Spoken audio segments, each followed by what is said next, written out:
Menko Kemaritiman dan Investasi era Presiden Joko Widodo, Luhut Binsar Panjaitan mengakui Bandara IMIP dibangun untuk menarik investor. Namun Presiden ke-7 RI Joko Widodo membantah telah meresmikan bandara tersebut.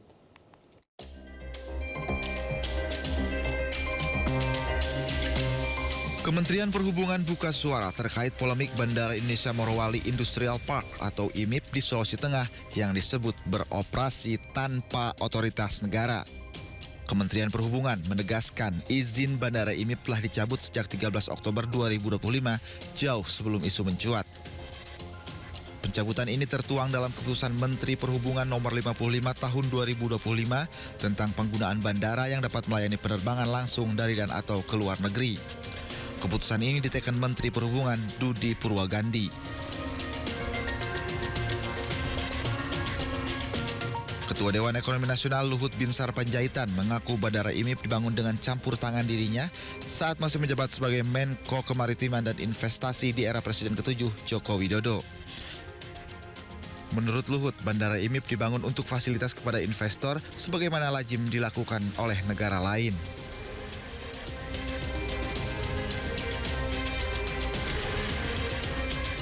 Namun, Presiden ke-7 RI Joko Widodo membantah telah meresmikan Bandara IMIP. Jokowi menyebut saat itu Jokowi hanya meresmikan Bandara Maleo di Morowali. Enggak Pak.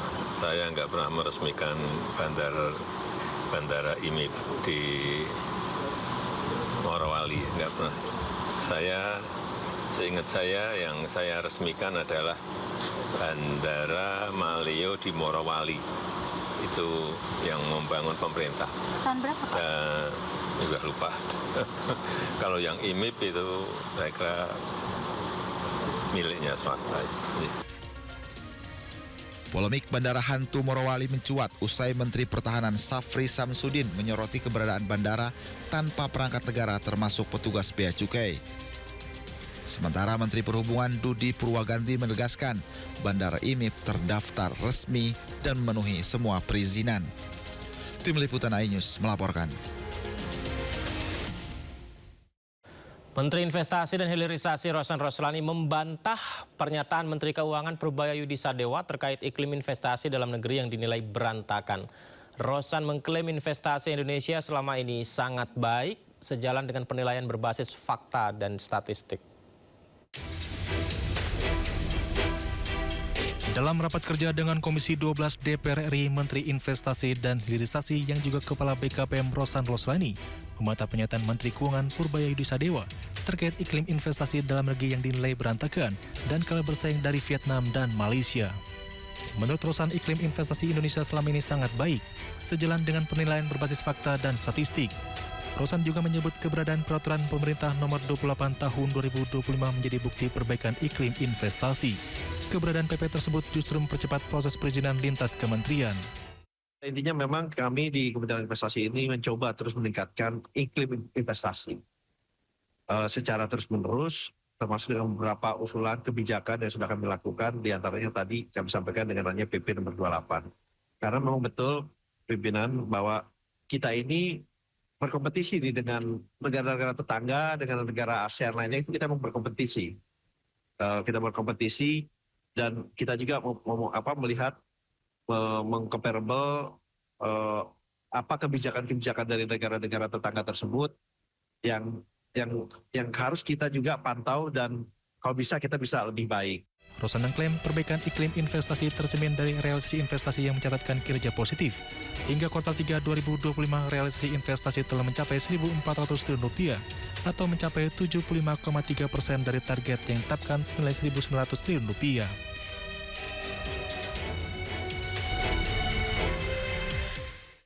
Sebelumnya dalam Rapimnas Kadin 2025, Menteri Keuangan Purbaya Yudi Sadewa menyebut iklim investasi Indonesia berantakan dan kalah bersaing dengan negara-negara ASEAN lain.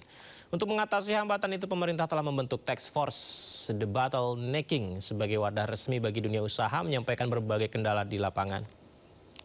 Iklim investasi kita masih berantakan, betul kan? One stop service, tapi nggak kelar-kelar. Boleh ngomongin nggak ya? Kalau nggak kita udah lari ekonominya, investasi udah ngebut.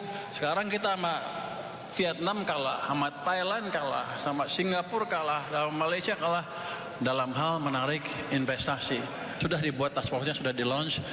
Ada 3 task force di situ, ada 3 pokja, 1, 2, dan 3. Yang penting yang kedua adalah pokja debottlenecking. Di situ bapak-bapak, ibu-ibu, para pelaku bisnis, kalau ada hambatan di bisnis Anda bisa lapor dan kami akan sidangkan seminggu kemudian. Saya udah memutuskan mengalokasikan waktu 1 hari penuh untuk memimpin sidang. Pemerintah Provinsi Tapanuli Selatan menyerahkan proses investigasi banyaknya batang kayu gelondongan yang terseret banjir bandang ke pemerintah pusat. Sementara ribuan kubik batang kayu yang kini memenuhi permukiman warga akan dimanfaatkan untuk masyarakat sekitar.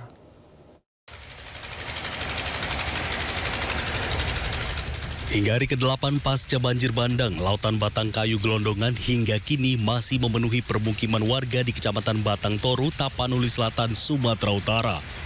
Ribuan batang kayu ini sebelumnya memporak-porandakan 3 desa, yakni Desa Aek Garoga, Desa Huta Godang, dan Desa Aek Ngadol, Kecamatan Batang Toru saat banjir bandang melanda Selasa 25 November lalu. Dikonfirmasi terpisah, Bupati Tapanuli Selatan, Gus Irawan Pasaribu mengatakan menyerahkan proses investigasi banyaknya batang kayu gelondongan yang terbawa arus banjir ini ke pemerintah pusat. Pihaknya juga bersepakat untuk menggunakan kayu gelondongan tersebut untuk kepentingan masyarakat sekitar agar tidak terbuang sia-sia. Sumber biar saya kira di pemerintah pusat ya, kita fokus untuk pemulihan, evakuasi dan pemulihan. Saya kira nanti kayu-kayunya kita bersepakat untuk nanti kita full digunakan buat barangkali kepentingan masyarakat. Oh, berarti biar tidak ini apa ya? Biar tidak terbuang atau merusak yang lain. Gitu. Oke Pak, terima kasih Pak Bupati. Sebelumnya masyarakat Batang Toru menduga adanya aktivitas pembalakan liar yang dilakukan oleh salah satu perusahaan di hutan Tapanuli sehingga memperparah banjir bandang yang terjadi. Dari Tapanuli Selatan, Sumatera Utara, Indra Mulya Siagian, iNews melaporkan. Di tengah penanganan bencana, pemerintah pusat secara bersamaan memulai penyelidikan pembalakan liar yang diduga menjadi salah satu penyebab banjir longsor di Sumatera.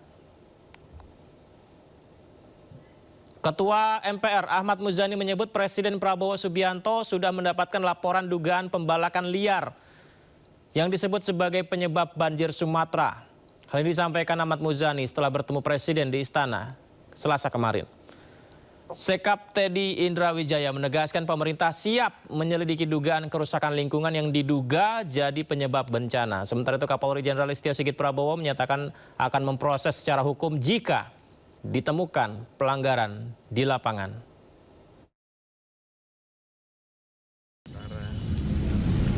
Sepertinya kayu-kayu yang hanyut itu kayu-kayu hasil tebangan itu yang cukup lama, bukan kayu-kayu yang ditebang baru-baru atau kayu-kayu yang roboh karena terjangan badai. Jadi itu artinya kalau itu betul ya, kalau itu betul itu berarti ada pembalakan liar yang tidak terkendali yang menyebabkan, yang menjadi salah satu sebab bencana ini bisa memperparah dan diperparah. Karena itu saya kira para pemangku kebijakan lingkungan harus sangat serius memperhatikan ini sebagai sebuah faktor di kemudian hari yang bisa menimpa anak cucu kita kalau kita lalai dan abai dalam urusan ini. Cukup tidak. Seiring dengan evakuasi dan penanganan korban yang menjadi fokus utama pemerintah, jadi penyebab bencana ini menjadi perhatian juga. Dan selain faktor cuaca yang ekstrim tentunya, ada faktor kerusakan lingkungan yang memperparah bencana. Dan ini terus ditelusuri secara serius. Dan seiring dengan evakuasi dan penanganan sebagai fokus utama, pemerintah melakukan evaluasi dan investigasi secara menyeluruh terkait bencana ini. Oke, terima kasih. Kami secara lisan sudah berkoordinasi dengan Menteri Kehutanan dan besok kami akan melaksanakan rapat bersama untuk menurunkan tim gabungan untuk melakukan proses penyelidikan pendalaman terkait dengan peristiwa yang terjadi. Tentunya apabila ada pelanggaran hukum kita akan. Organisasi Lingkungan Walhi menyebut banjir longsor yang menerjang 3 provinsi di Sumatera dipicu deforestasi besar-besaran.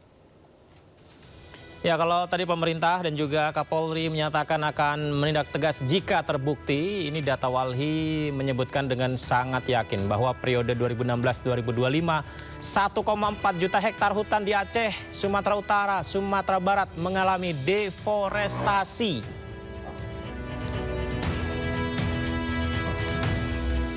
Tidak hanya itu, Walhi pun menduga penyebab deforestasi akibat aktivitas sebanyak lebih dari 600 perusahaan yang dibiarkan.